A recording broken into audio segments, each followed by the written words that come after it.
All right, a Christmas 10 years in the making. This is literally the 10th anniversary of the Christmas poem finally. So, right? Let the epic begin. Oh, Right? you made it fancy. Dun, dun, I always gonna make it a little fancy. dun, dun, dun, dun. That's right. All right.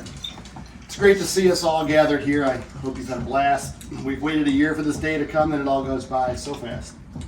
The anticipation, the nerves, the stress, all bundled up in a day. It doesn't stop us. We do what we need to get us ready for today. We almost go broke buying the gifts that people will unwrap in a snap, but we still take the time wrapping end over end with bows and ties and all that. We make it look pretty with just the perfect wrapping, so any pictures that are taken look good. But if we gave it any thought and considered the waste of wrapping a gift, nobody would. I mean, look all around. All at the bags of the trash, some is still strewn on the ground. We're not all that clean. It's a messy process. Piles of torn wrapping abound. Think of it as money, but ripped up in shreds right in front of your eyes. Open them is fun with the sound of a good rip, but the cost of it isn't all that wise. Every year we go to the stores to buy more wrapping paper rolls. We never have enough. There's always one cuter. It's a competition. Hashtag wrapping paper goals. It's the stupidest thing, but many are into it. Their gifts look straight out of Hallmark. Honestly, do a Google search. You'll get hundreds of ideas and can knock it out of the park. Page backwards. I have blank pages. Kimono wrap gift boxes, twig Christmas tree box, ripped Christmas gift, paper flower bow wrap, wrapping with ribbons, wrapping a jar, wrapping with the Santa's North Pole map, furoshiki gift basket, traditional bajagi wrap, wrapping wine in a fabric napkin, a two-tone bottle wrapper, an exploding champagne box. These are all things that could happen. Splatter paint, upcycled details, and jingling bells, paint pen decorations and dainty bangles, holly berries and wash plaid tape, painted paper, botanicals, and funky angles, paper poinsettias and bottle brush trees, confetti band and a pop-up Christmas tree, lace details and letters, stickers, elegant velvet or rustic and sweet. If you think I'm done with gift decorations, you'd best be thinking again. I like to run with brand new ideas. For a few stanzas, I'm not even at 10. This Christmas chalkboard, marvelous marbling, delightful tassels, monochrome chic, art from the heart, beautiful boxwood, Merry Rosemary, golden antique. The list is endless, or so it seems. These wrapping gift ideas are so crazy. And this isn't the time to sit on your asses throwing gifts in a bag. It's kind of lazy. I think Mom's looking at me. What do you think? Did she realize I just called her out? I'm pretty sure she did. It was sort of obvious. I was aiming at her without a doubt. But y'all have to admit, be honest with me, that opening bags isn't that fun. We'd much rather pull, rip, and tear into gifts and gently open the top and you're done. Unless it's radiant. I understand it saves on time and paper, and they can usually be used again next year.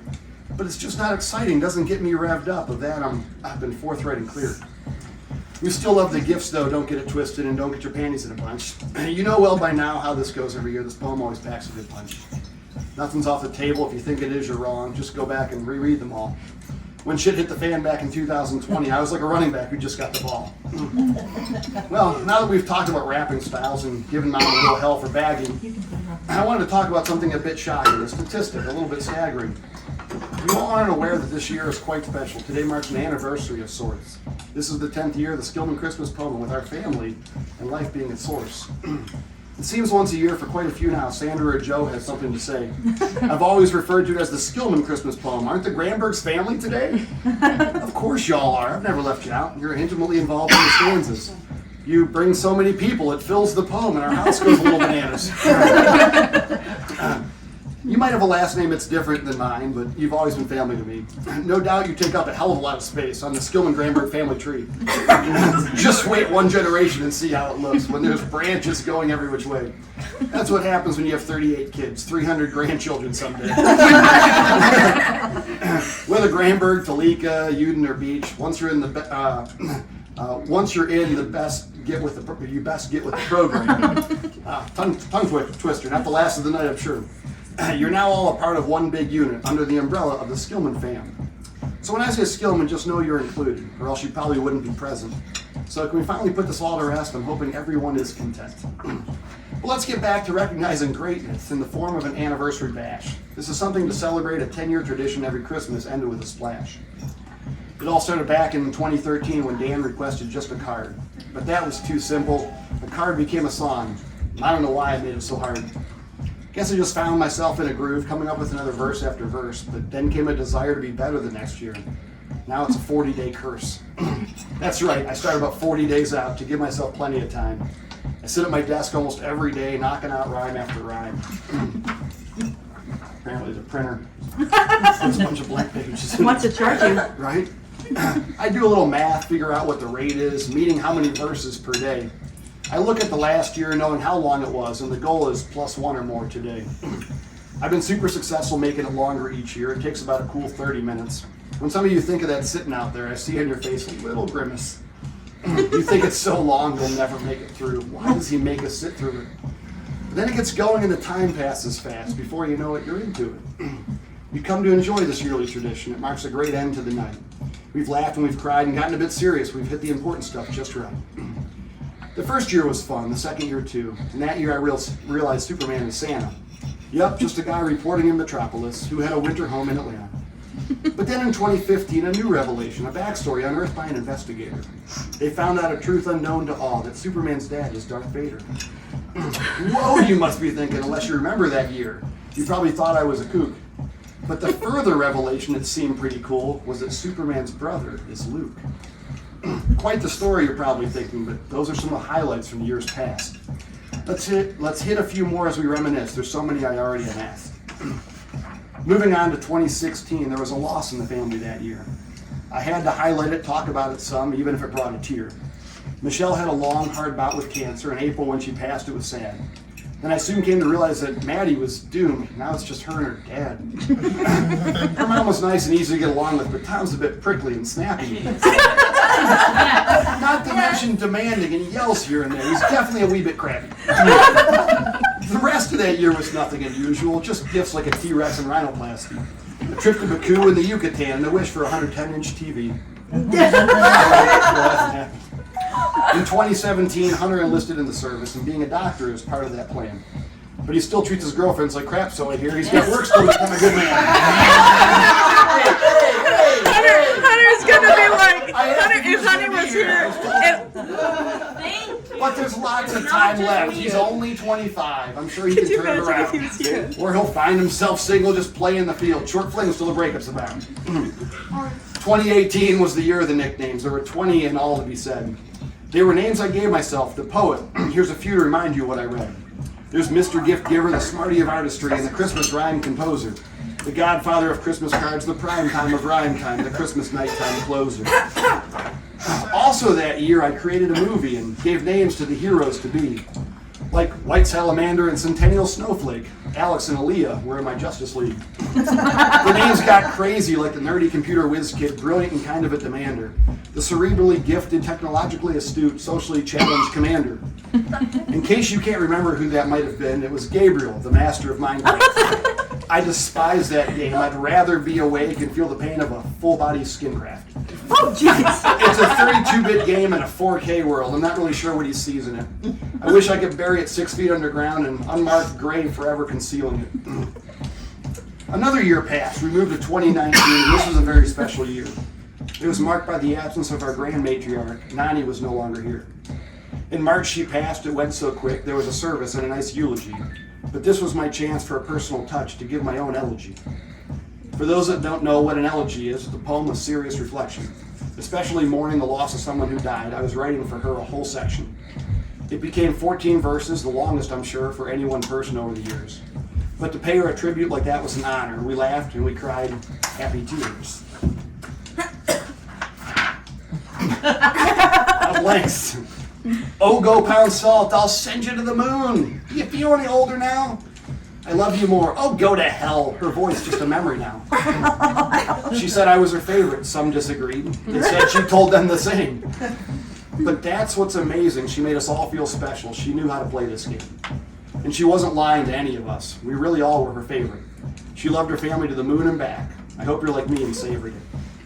It was a special year to look back on her life. I was ecstatic that I got the chance to pay my respects in a way I know best and say bye in her last dance. 2020 had a different feel. The focus shifted completely around. It wasn't just COVID, a pandemic unheard of. It was Dan who turned into a clown. While COVID shut down the whole world around and people were dying left and right, We thought it was bad and couldn't get worse, but then Dan started a family fight. He went off the deep end, sent things out of spite, hurt people, and he didn't even care. He was so out of line, made enemies out of all. The blow-up was quite the affair. But it wasn't just him who was blinded by the truth, as every good bad guy has a sidekick. Welcome Rachel to the story, his wife and a witch who was seen getting off her broomstick. She made some appearances, had things to say. She made her true feelings known. And now that we knew what both of them thought, they were perfect for each other alone. They started the fire, then doused it with fuel. They burned the bridge between us. They're away from the family and got what they asked for. Neither one was confused for a genius. It was all because the family that was visiting meant to get us together for a change. That's what's ironic about their decisions. It all just seemed a bit strange. They achieved the opposite of what they were going for. Everything went off the rails. You'd think they'd have known how it all would end up, or they're as dumb as a bucket of nails. It's amazing when recapping 2020 that COVID just received a mention with how it affected each and every one, but it had nothing on our family tension.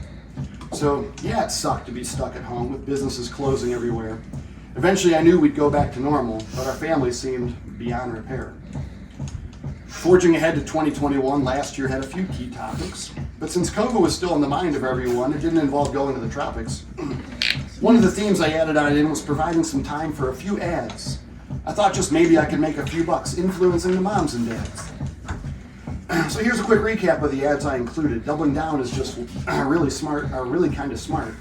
There was eBay and Amazon, Visa and Greyhound, Type 45 and Walmart, Geico and IMAX, Volkswagen and Google, Pizza Hut, Kodak, Crest and GE, Dollar Shave Club, Allstate and Lexus, Jaguar, Porsche, Nike and Hague Scotch Whiskey, Rolls Royce and Burger King, Taco Bell and Subway, Chili's, Papa John's and Arby's, California Milk Processor Board, Applebee's and Fuddruckers, Smuckers, KFC and Hardee's, Dunkin' Donuts, Campbell's Soup and AutoNation, Mutual, Prudential and Genworth, Nationwide and Thrivent, United Health Group and Pfizer. I'm surprised I didn't include Kenworth. Metropolitan Life and New York Life, Conseco and Westfield, all companies dealing with insurance. They gave us protection for many of life's struggles and provide us with a calm assurance. Chubb and Safeco, Cigna and Moderna, KitchenAid, Cuisinart and All-Clad. That's the entire list of 55 businesses that I advertised for last year. Not bad. Now another topic that some weren't too happy with was my focus on the COVID vaccine. Most people were either for it or really against it, but very few were somewhere in between. Y'all should have known I was going to talk about it. The poem was titled The Christmas Spirit Injection. I mentioned the funding, the trials, and approval, but in this room I sense some objection. So I'm not going to rehash any of that stuff. We all know that there's still some talk out there. But it's not very loud anymore, thank God. Whether you took it or not, I don't care. I talked about Elon and his obscene amount of wealth. I talked about socialism and Biden, our president. Sometimes he's clueless, talks nonsense and gibberish. I wonder if his brain is resonant. Well, there you have it, a recap of the past, 9 years down to this thing. I don't pull punches, everything's on the table. You best be ready for a zing. It's awesome to see this tradition has lasted. That first year, I didn't know it then.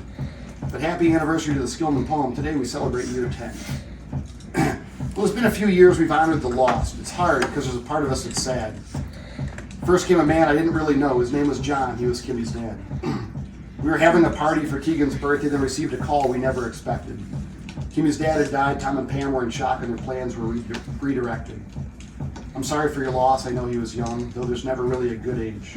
Losing a parent is always difficult. You want to check out and just disengage. Life seems empty in a way you've never felt. They were always just a phone call away. But now you can't call or ever go for a visit. Even sunny days seem duller and gray. As if that wasn't enough, just a couple weeks later, your gray meat Pam's mom had enough. All life's struggles through dialysis and more. At times, things were pretty rough. Sometimes we know when our time has come. Donna was in that position. She made decisions that are hard to understand, but she was on another mission. She was ready to go. Her mind was made up. She didn't want to go through anymore. She stopped her treatments. It wasn't very long till she was dancing on heaven's floor. Such a sweet lady, as kind as can be, soft-spoken with a smile ear to ear. But also a bit sneaky, smuggling food to herself. Pam watching and waiting, very near. It was a game of spying. She'd lurk in the darkness, tracking Donna's every movement. It sounds so ridiculous. Just let the woman eat. I think Pam did it for amusement. She was ready to pounce, snatch drinks or food. It didn't really matter what they were. They were now her snacks to take to her room. Donna just gathering them for her. It became like a game. What snack will Pam eat? She waited in the dark to find out. Till that one sweet night when Donna got revenge, she made a sandwich of liver and sauerkraut. Pam snatched the food like she always did, scolded her mother then and there. Then took it to her room, took a bite of victory, till she gagged and fell out of her chair. It was then that she knew that Donna was sly. Even old age couldn't hold this woman back. If she so desired, she could play the games too, and sometimes even lay it down the smack. That was Donna, taking two women. There's the lady we all saw every day. And there's the woman plotting mischief in her room, and an evil laugh almost gave it away. Dinah will be missed, of that I am sure. Her memory is all we have left. But at least you know when you stock up on pop, there won't be any more elderly theft. Always good to look on the bright side and keep things a little lighthearted. Come to think of it, with Sally moved in now, you're right back to where the year started. A mother and mother-in-law occupying the room, the same one where Donna was staying. It feels just the same, except now it's different. But I'm sure you know what I'm saying. It seemed inevitable that she'd soon move in. The signs made it easy to predict. Let's hope she's a good tenant and doesn't steal the pot, or this time you might look to evict. Since I'm already talking about Sally right now, it's probably time to give her a gift. I was trying to think about what weird thing I'd get her. I contemplated a 10-foot snowdrift. But then I thought, that won't be long-lasting. I wanted something she'd have all year round. She could get out her mitt and grab a baseball and practice on her own pitching mound. Let me touch on a few who aren't here. People like Hunter out in Cali. I know he's stationed there, and that's where his house is, but I can't see him staying in the valley. Someday he'll move back, or at least closer east. Of that I am pretty darn certain. And when he does, I'll have his Christmas gift waiting. I bought him a shower curtain. You might think that's silly. He could buy one out there, but have you seen how high the prices are? He can't afford shampoo, let alone run his water. He just puts deodorant on his car. That's right, kinda icky. You probably think he smells. Oh yeah, he does, don't you worry. That's why his girlfriends don't last very long. Leave in a hurry. It's really kind of sad when you think about it. The cost of living is so impressive. A $10 burger is $25 out there. It seems like a wee bit excessive. The guy can't shower because he can't afford to, and he's in the military to boot. He's living off nuts and berries in the wild, and once a month has a piece of fruit. That's what you get for living in Cali. They also convert you to a Democrat. This ain't the family that'll go too easy. Most will say, to hell with that. They're just a bit weird and think slightly different. Like a he can be a he or she. Or Z here, here's, or they, them, theirs, or whatever the hell you want to be. Hey, another white page. I know it felt thick. Let it snow. Just pick your pronouns. It's up to you. Don't let anything stand in your way. Your gender is fluid. Just let it develop. You don't need to be what you were yesterday. There are so many genders it would make your head spin. A website had 81 listed. Intersex, non-binary, pangender, gender questioning. It all just sounds stupid and twisted. There's two-spirit male and two-spirit female, bigender, trigender, and gender apathetic. Demi-boy and demi-girl, third gender, and navi-girl. The fact that there's a list is pathetic. I won't go on longer and torture you anymore. I just thought I'd enlighten you a bit. In case it comes up at the bar, like Dad says. We'll be able to talk about that shit. But let's move on and talk about Cody. I mean, he's in a place not too bad. Except for the weather, the cold, freezing weather. Froze his balls off. Now he'll never be a dad. Sorry. That was a secret I was supposed to keep. He didn't want to let people know. It was a long, icy night in the field with the boys, and the temperature was 50 below. No.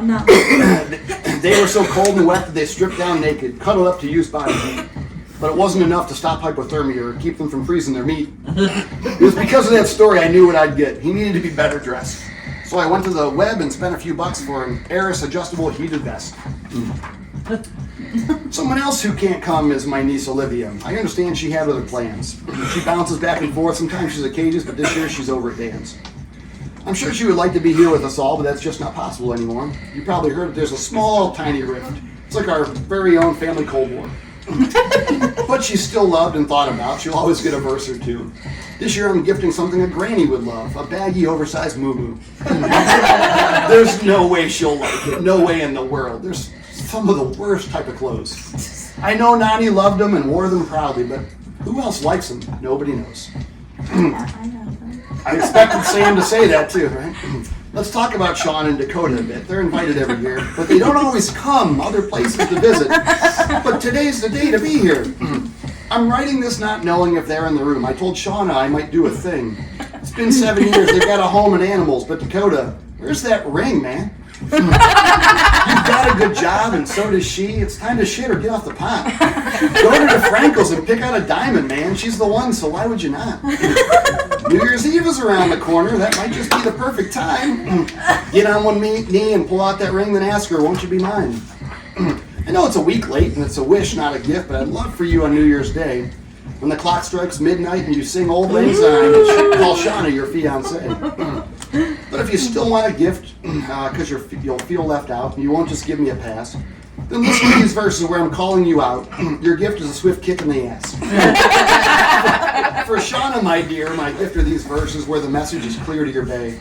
You're ready for an engagement, so let's make it happen so you can be a bride someday. I do hope it happens. 7 years is a while, and there's no real reason to wait. You want to be a wife with Dakota, your husband, and not just a lifelong roommate. In fact, Christmas night is the perfect time. Why should you wait until New Year's? What better time than with most of the family and none of the alcohol and beers? I think now's the time. It's the perfect setting. Christmas night during the poem is unique. So get your finger ready and bring on the tears. I'll be quiet and let Dakota speak. So as you know, it's been 7 years, and I actually just asked her tonight. Just proposed tonight. Earlier before we got here. And she said, I did say yes.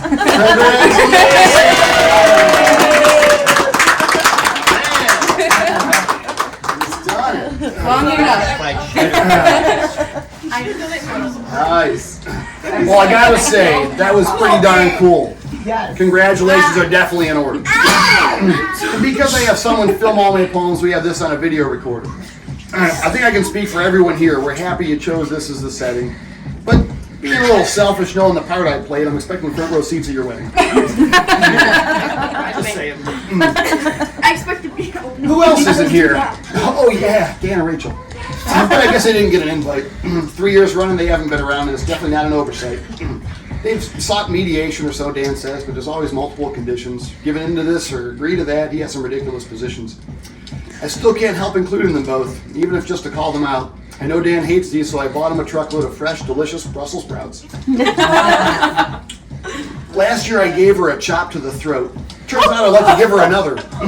But for Rachel this year, since they're quite the couple, here's a lifetime on an island with my brother. Oh, Kimmy, it's nice to see you again. I'm glad you're always here on holiday. But I think it's about time that somebody asks, what the hell are you doing in PA? No one lives there. You're all by yourself. Your family's all here in Painesville. I'd say it's past time to transfer that job. You should move back here and chill. It'd save you the gas, driving back and forth. You could see your mom whenever you want.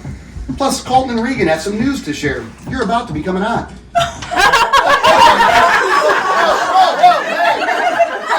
Sorry. Okay, that's face. Hang on. Okay, that's a lie, but it was funny for sure. Took me by surprise. I had some of you worried for a bit. Would have been quite the shocker, you gotta admit, even though you would have lost your shit. I guess the dog didn't work. Oh, the printing went bad on this page. You know how to read. Something's written over top. I don't know if I can finish the last one.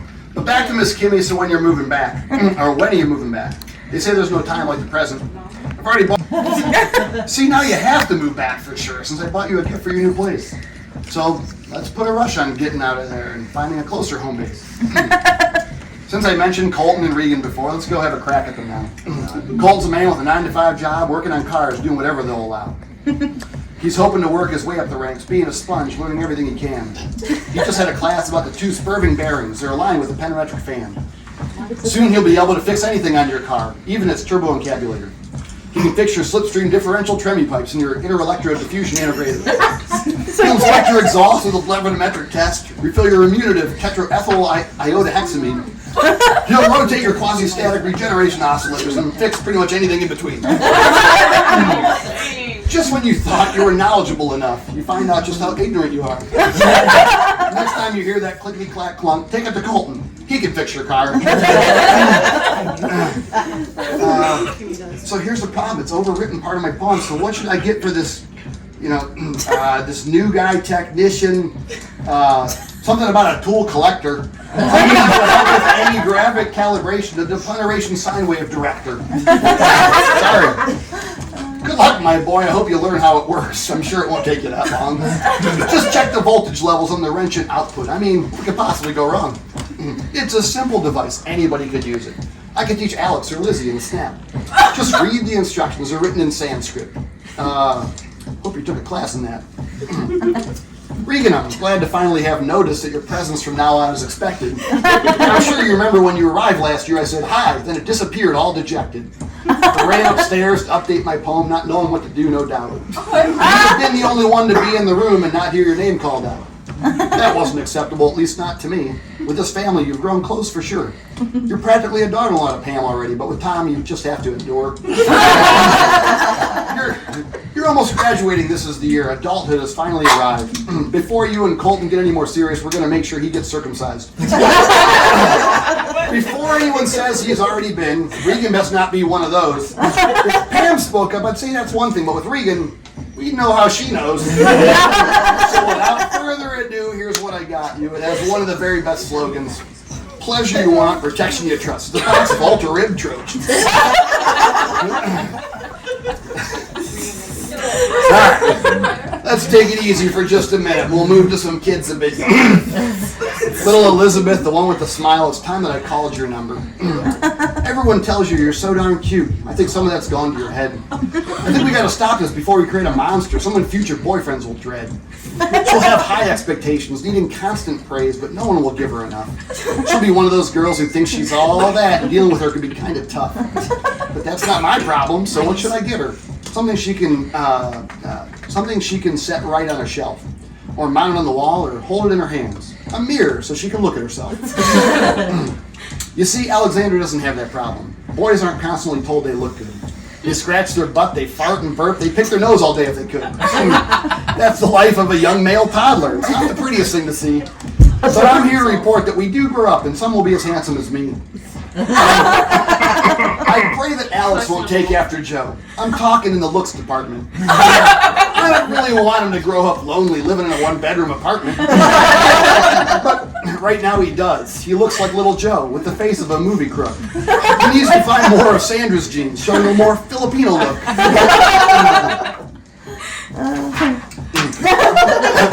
It'd give him the chance with all the ladies, sometime way down the road. He could be Prince Charming like the fairy tale, or look like Joe with the face of a toad.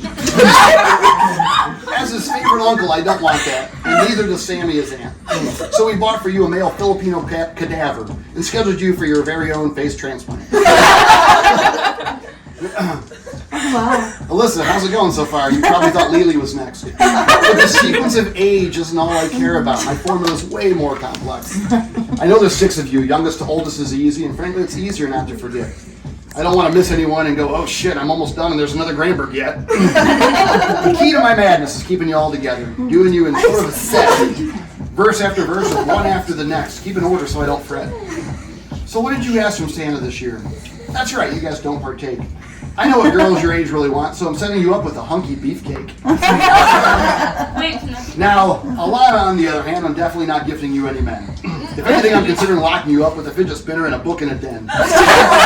You'd rarely see the light of day. I'd feed you with a slingshot from afar. I'd put music on a loop to really annoy you, bluegrass with a banjo and steel guitar. You'd probably think I'm torturing you. Come to think of it, you're probably right. Maybe I shouldn't do any of that stuff. I'm sure I can think of something else tonight. I was pondering ideas when one came to mind. It definitely became a keeper. I'm having you eat about 2 million Scoville units. You'll agonize with this Carolina Reaper. Lily, I'm going to have you standing by to be ready after she eats it. She's going to need some serious help, so hold this ice cream for when she needs it.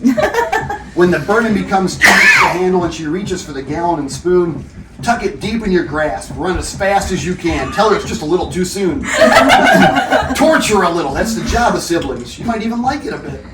But don't let her catch you. She's going to be pissed and definitely not cool with it. I want to get something you can use to get away because you definitely need to skedaddle. I bought you the fastest land animal alive. Here's a cheetah mounted with a saddle. AJ, my boy, how's life been going? You've been working this full-time job, dealing with kids at a daycare center. Have they ever ganged up on you in a mob? I know they're young, but their strength in numbers, I think they probably could take you. But hold your ground, you're the authority, don't ever let them break you. They might bite your ankles, give Indian burns, or maybe even pinch you to death. But always remember to give them your best. Fight till your very last breath. Because of all this, I want you to be armed, able to handle these troubles. I got for you your very own pair of Irish Devil brass knuckles. I guess this takes me to the parents, the ones with enough kids for a team. Hey Joe, how about that face of a toad? That likely came across a bit mean. But I guess when I'm looking for something to rhyme, I'll go with almost anything. It only matters if it makes a little sense, but it's funny if it has some zing. So don't go getting your panties in a bunch. I know with your thick skin you'll cope. At least I'm not touching on your gay brotherly tendencies or discussing how you like dropping the soap. Hey, don't shoot the messenger. I only speak truth. You have a way of getting a little close. I question a lot if you play for the other team, which is okay, but it'd be a little gross. I need to think of something to get you, something that would please the family. We'd like you to be a lot less girlish, something to make you more manly. I considered archery or a lockpicking set, or maybe some cool fishing gear. But how about an adventure in chemistry and physics? Here's a kit for homebrewing beer. Sandra, just figure out a flavor you like. There's 7 flavor categories to choose from. I'm sure if you went and looked them all up, you'd definitely find that you like some. There's crisp and hop, malt and roast, smoke, fruit and spice, tart and funky. I'll give you a run through to explain them all. You can become a beer connoisseur junkie. Crisp beers are lighter and crisply refreshing and tend to be cleaner in flavor. They range in color from straw to amber. Give them a taste, you might view it with favor. A hop is a brew about the delicious aromas and bitterness derived from the hops. They're endowed with malt richness and have intense flavor. If you don't like it, just give it to your pops. On malt, you can expect a degree of sweetness and a flavor profile with deep malty notes. Of nuts and toffee, caramel, toast, and fruit, many people would give this their votes. A roast employs highly roasted malt grains, coffee and cocoa flavors, rich mouthfeels, dark appearance. I'm pretty sure if you drink enough of these, you'll descend into stammering incoherence. A smoke has malt smoked over various wood fires, aged in single malt Scotch whiskey oak barrels. When you drink lots of this one, you'll get carefree and go house to house singing carols. Fruit and spice have bold fruits and spicy flavors, not overly bitter, but maybe sweet and semi-dry. You'll love the fruity flavors, and before you know it, you'll be wasted and just wondering why. The last is tart and funky. These are sour brews that show rustic, earthy, and winey notes. They're light and elegantly acidic, some darker and vinous. Drink a ton, you'll be like Pam wanting goats. So that's the 7 flavor categories of beer. I bet you never thought you'd learn that. And since you're partners in crime with Joe, I bought you an 8-gallon vat. This brings me to Dad, who likes an occasional beer. You might want to be their taste tester. Heck, if you decide what they're making is awesome, maybe you become an investor. Help them open up their own microbrewery, provide them with sound business advice. Help get it off the ground, become hugely profitable, then sitting back collecting checks sounds nice. Part of your payout could be a weekly case, a variety pack, if you will. You can drink what you want, throw out what you don't, and you'll never receive a bill. I'm going to have you trained professionally about beer. You'll be a true expert someday. I'm sending you to an academy in Scandinavia by Brewcraft to become a beer sommelier. Mom, you can go tag along if you want. If nothing else, it'll be a vacation. It's a 75-hour class you'll be participating in. That's like a 2-week vacation. You could do lots of sightseeing, travel around, take a train from place to place. Staying busy from morning to night every day, ready to crash on your pillowcase. Sounds like lots of fun visiting a foreign place, seeing sights we don't have around here. Do while you're young enough to still get around. Don't put it off for another year. Though Scandinavia is cool, it's not your desire. With international travel, Dad acts non-committally. Finally, this year, you can check it off your bucket list. You're going to the Coliseum in Rome, Italy. As I'm working through the family, it sort of hit me. I haven't yet talked about Jay. It's been a few years since you've joined us on Christmas because of Brandy, you went out her way. Totally understandable, but we're glad you're back. Although you're noticeably absent 2 kids. I'm assuming that between you and your ex-wife, you put Christmas night out for bids. You got the morning, she got the evening. Hey, as long as everyone's content. You wake up, have breakfast, then open your presents, and around noon off the kids went. Then you came over here, have appetizers and hang, eat lasagna, spinach soup, and maybe ham. Watch us open presents, just enjoying yourself. For years, you've been part of the fam. I see it's been overwritten at the bottom here. It's going to be a problem, Jay, for you. I know you're like me. If it's something you want, you'll just go to the store and grab it. You don't want to wait a month until Christmas hoping someone bought it and wrapped it. A gift should be special, maybe unexpected, something you wouldn't find in your list. So I went looking for Man. It's literally written right over top of this. No, it's written right over top of the copy I got printed out. So I went looking for a woman to fit you, somebody who's a devoted hedonist, essentially. Good luck with that. That should be fun. Wish I got the full thing. It's close enough. It was at this point when writer's block set in, with only a few days till Christmas night. But that's when I remembered my brand new motto. Fuck fighter, hold the light. I'm sure you're shocked to hear an F-bomb. It seemed out of place for no reason. But Sam and I were watching a Facebook short reel of a comedian named Jeff Leeson. Jeff was talking to a guy in the crowd who at one point pulled out this phrase. He asked him what in the hell he just said, and Jeff just stood there in a daze. It's a better way to ask, fish or cut bait, or piss or get off the pot. So says Urban Dictionary and SlangDefined.org. Sounds reasonable to me, why not? I just know we laughed when we both heard this bit. Let me give you a situational example. It's about a bunch of buddies on a Saturday night playing poker because they wanted to gamble. Yo, Ron, we're waiting. It's your turn to bet. I'm thinking, calm down, all right? I'm not thinking already. It's been long enough. Look. Either fuck, fight, or hold the line. And that's how it's used, in case you're wondering. And I'm sure that a few of you were. Just be careful when you use it to know who's around. It could definitely cause quite a stir. But with that, I'm ready to get back on track. We only have a few more people to go. Looking at my list, there's Tom, Pam, and Madison, and my family to close the show. Madison, oh my dear, you're the grounded one. For weeks, you're in solitary confinement. If only you spent a little of your free time doing your homework assignments. Instead, you'd rather just stack them all up, have 6 or 8 all past due, and you have to scramble just hoping to catch up, and they expect you to pass too. I was looking back at 2020. I gifted you a work ethic that year. It seems it's been lost or you threw it out the window, but it definitely didn't make it here. I know you don't think this homework thing matters. You'd rather sit around twiddling hair. That's why I got you something you're missing. A brain that actually cares. Thank you. Tom and Pam, I hope this takes care of it. Maybe this year will finally stick. But the hard-heartedness is strong in this teenage girl. She just needs a big, swift kick. What do I get for the brother with all the dogs? Something that'll just be for you. Here's a neon sign we're going to stage in your yard, welcoming people to the Skillman Zoo. Pam, you have a pretty big part in this, but I'm sure you already knew that. But by wanting the chicks and ducks and goats, you definitely need to own that. I was about to give you a brand new job with a vest and a walkie. You're a zookeeper. But then you got rid of all those animals, and now you're just known as the Grim Reaper. Don't worry, not everyone thinks of you that way, just the family and those that you love. Well, that and the chicks and the ducks and the goats, those that you got rid of. So I talked to the chicks and the ducks and goats, and after much deliberation, we decided to get you something truly needed. It's a brand new reputation. And now I will turn my attention to my family, the ones I hold closest to my heart, the ones whom I live with and have to put up with, the ones who hear me when I fart. Granted, it wasn't me, it was a little pink elephant. I saw it run under the table. Don't need to believe me, although it's true, I would never tell such a fable. Anyway, Tegan, you're kind and so sweet, sometimes a little frustrating too. You have this little attitude you pick up from Shannon. We just want you to be you. Though you're a little sassy all on your own, sometimes there's no one else to blame. It's how you respond to the tone you use. Then Mommy uses your first and middle name. That's a great sign to know you're in trouble. If you ever hear Tegan Savannah, I'd suggest you go running down around the corner and hide behind Papa or Nana. If Mommy's mad at you, you best watch out. It'll be like a battlefield. So here's a device made of vibranium from Wakanda. It's Captain America's shield.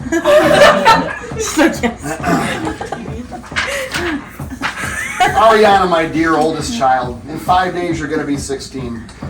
Cherish these days, you'll never get them back. Only 4 more days of 15. We know that eventually you're going to be driving, but honestly, we're not in any rush. Because I'm sure once you do and you gain that freedom, next probably comes your first crush. Mommy and I aren't ready, probably never will be. Just stay young and never grow up. You'll live with us forever, take care of us when we're old. Lock it in, that's going to be the setup. We know you'll get older, responsibilities will come, and you can't just be lazy or a slob.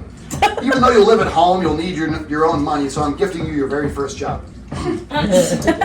Sam, my dear wife, we probably should have talked before I told Ari she can't leave. But now that she's never leaving our house, her absence is something you'll never grieve. So you're welcome. I think I did you a favor. You'll always have a daughter nearby. You guys can go shopping or watch scary movies and you'll never have to say goodbye. But besides all that, I know what you want. You've told me quite a few times.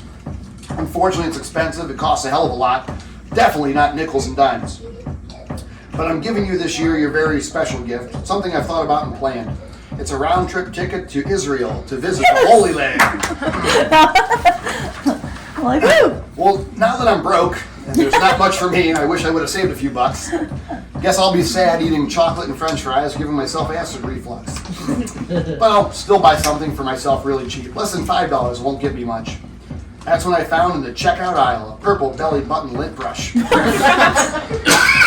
Just like that, all the people are done. There were 30 that I included. Granted, there were a couple who don't need mention. They certainly could have been excluded. And as is the custom of the last 90 years, I'll close with the celebration of a birth. Christ Jesus came down from his heavenly throne, was born a baby, and walked the earth. He came with a purpose to fulfill a mission, to seek and to save the lost. And he saw it through to his very last breath when he died on Calvary's cross. If the story ended there, we'd have no salvation. He'd be just another baby that was born. But it didn't end there. He conquered sin and death. We can rejoice in Easter morn. Merry Christmas, Skillmans, Grambers, Talikas, and family. Dell as well. Merry Christmas, everybody.